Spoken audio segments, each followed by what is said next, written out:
starved look at one another, short of breath, walking proudly in our winter coats, wearing smells from laboratories, facing a dying nation of moving paper fantasy, listening for the new told lies with supreme visions of lonely tunes.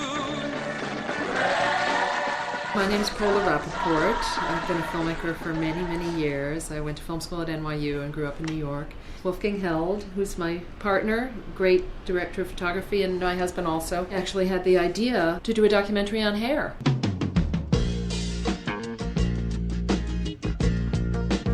I was still living in Germany and I was showing actually in a porno theater.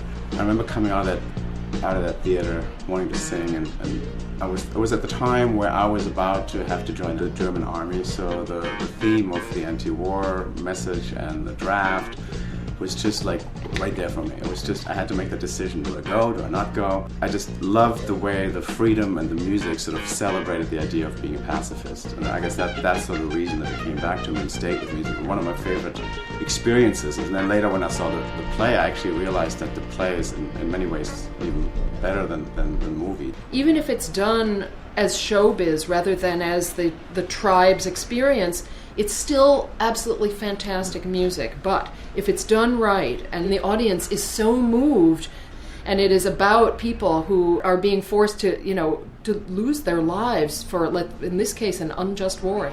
And it's an incredibly powerful show, even though it's full of humor and it's so radical, it's almost Dadaist, it's crazy, and it's brilliant. It is a brilliant, brilliant play.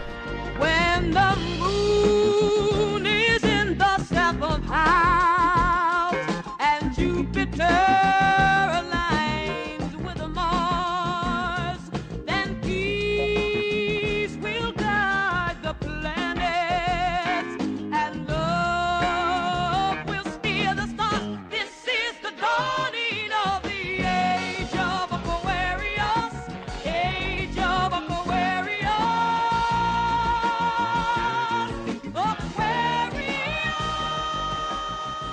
When we started making this film, although we both loved it when we were teenagers, this show, Hair, is not just a piece of nostalgia.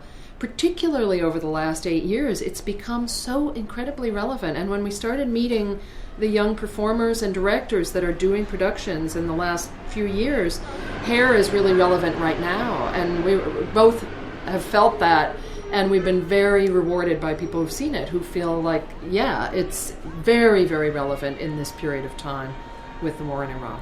Paula is always the one who really makes the films. I sort of have the idea, and I have, and then I sort of, she does. You should describe. You basically sought out the makers. To me, the most important person who ever lived in Staten Island was Galt McDermott, the composer of Hair. Galt was very sweet, and he gave me the number for Jim Rado. Of the two lyricists and actual original creators of Hair, it was Jerome Ragney and James Rado. Even though the authors were perfectly enthusiastic about us doing this film, the music rights, for anyone who's made a film, they know the music rights can be the most expensive element. And Hair sold more records for a couple of years than the Beatles. I mean, this was like 30 million people saw Hair on stage around the world. This was like the biggest phenomenon theatrically in our lifetime.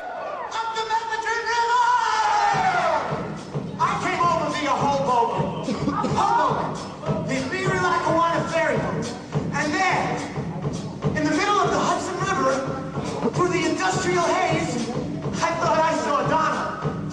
Donna! My Donna! Standing in the water. But it was democracy starting. The Statue of Liberty. Standing there, waving at me. Oh, what's Donna? 16-year-old return.